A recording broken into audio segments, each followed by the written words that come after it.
Hi guys, my name is Andrew Henderson from Nomad Capitalist, nomadcapitalist.com, and in this video I want to talk about the St. Kitts and Nevis Economic Citizenship Program and exactly how that works, what are the benefits, what do you get for it, and this is the newest and most up-to-date information as of when we're publishing this video, because a lot of information has changed.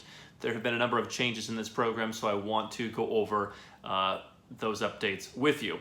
Now we've got a whole series of videos, not only on all the Caribbean citizenship by investment programs here on our channel, but a lot of videos about economic citizenship and second passports in general. So you definitely want to subscribe. Click the subscribe button and make sure to check out all the videos so that you are informed, because there's a lot of information to consume. And this is something that I sit down with people and I help them figure out which passport or potentially passports they need to accomplish their goals. Now, St. Kitts is the oldest CBI, Citizenship by Investment Program, really the longest one running, the official one running in the world. Started in 1984, and it kind of hummed along for a while. The country started this program because they had a sugar industry that was not doing so well anymore, and they wanted to bring in money from people who wanted a passport. The program really started to pick up later in the late 90s, 2000s, really the 2000s, as you saw more and more of these programs begin to come along. But this is the oldest program, and one of the things that I think that the government is very proud of is having this quote-unquote platinum edge. Even with the recent price wars in the Caribbean among the 5 countries recently, we did a video on that as well.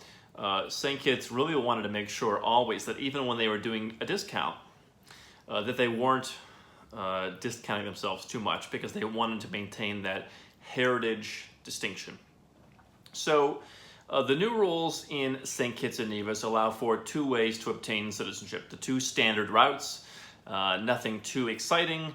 You have the donation route and you have the real estate purchase route. Now, for a while in late 2017, all the hurricanes came through the region, and St. Kitts took its sugar fund, which used to cost a $250,000 donation for a single person, and they said, hey, family of 4, $150,000.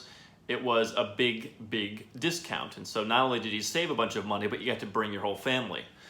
And so that program lasted for 6 months. That program is now over. But what the government did was say, all right, we realized with all the price reductions in the region, at $250,000 donation, we're not competitive anymore. But again, we don't want to be the cheapest option. So we're going to settle somewhere in the middle. And we're going to say, hey, $150,000 if you're single, which puts the country on par with Grenada and a little bit above the other 3 options. Up to $195,000 if you are a family of 4. So somewhere between $150,000 and $195,000, very similar to Grenada.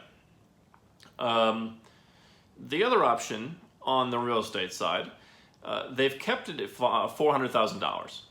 So you can donate $150,000 up to $200,000, or you can bring your family. You can buy real estate worth $400,000. Now, as always, this is what's called approved real estate. There are certain projects that are approved. I believe that there's a Hyatt hotel, which is one of them, and it's supposed to be one of the nicer places in the Caribbean.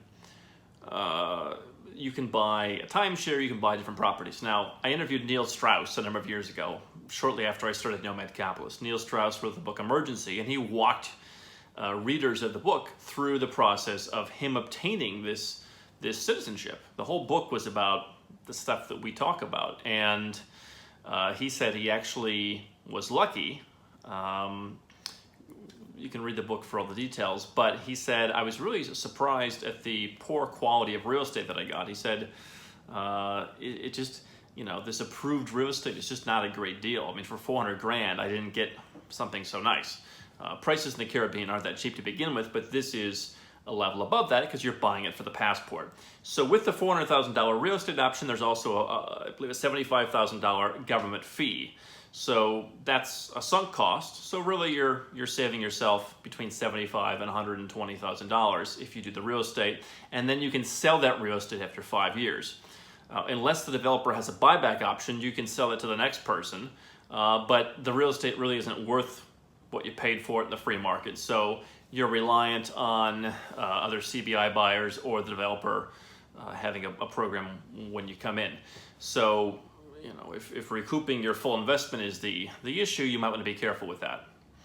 There's also a new option for real estate where they're saying, all right, if you're willing to tie up your cash longer, we're going to let you to split that $400,000 with another investor.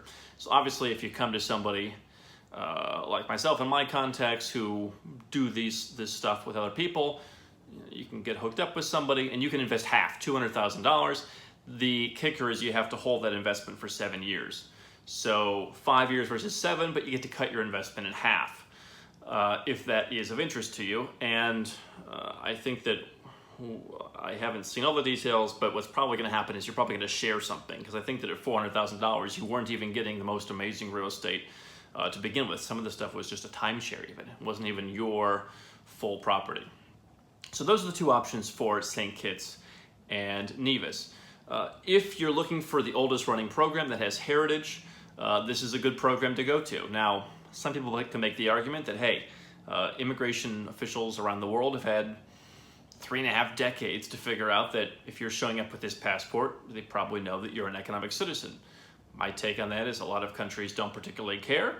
My take on that also is that countries like the United States that might care are aware of pretty much any economic citizenship program, and that if you want to, that's why perhaps it's good if you're going to get an economic citizenship to also get a citizenship from a country that has naturalization or a fast-track citizenship, something like that, for visa issuance. But unlike one of the other islands that had an issue with renewing passports at one point, St. Kitts is supposedly the most safe player. That is how the logic goes. Where can you go with a St. Kitts passport?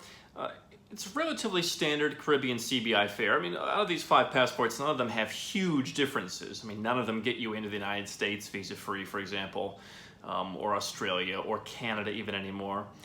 St. Kitts lost access to Canada in 2014.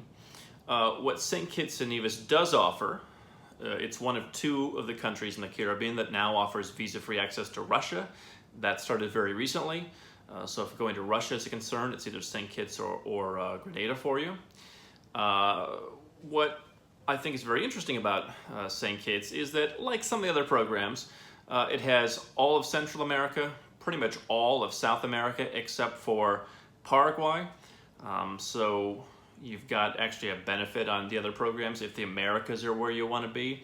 As far as Europe is going, you can go everywhere in Europe except, including Russia, except Belarus, Moldova, and Serbia. Serbia is a tough one to get into. You've got South Korea, you've got Hong Kong, you've got the Philippines, you've got Singapore, you've got, the standard CBI countries plus a couple extra. So if the Americas are your place to be, then this is one that if you don't want to bother getting a residence permit, you might want to consider. So the bottom line on St. Kitts is it is established. It is, for that reason, positioned by some as the most trustworthy. It is not the cheapest, although now they've made it to where it's actually reasonable, where somebody could say, okay, hey, for not that much more money, I'm getting something that's much more established. Maybe that's worth it to you. And if you want to go to Russia, you now have 2 programs in the Caribbean that have that same $150 entry price point, where you can get in. So where it's no longer St. Kitts at $250, now they have the lower price point. Of course, on top of all these fees, we always say there are due diligence fees, there are government processing fees, you've got to get your passport issued. I have a whole separate video on that as well, where I talk about the real cost of getting an economic citizenship. But those are the details on St. Kitts and Nevis. Definitely one to consider. If you'd like to get some help figuring out which of these passports is right for you, and as I mentioned, potentially creating a passport portfolio, you can go to nomadcapitalist.com. We have more advanced strategies there. We have over 1,200 articles. We have plenty of other videos here on YouTube, but you can also go to nomadcapitalist.com and apply to get some help from our team directly if you're looking to get your second passports the right way.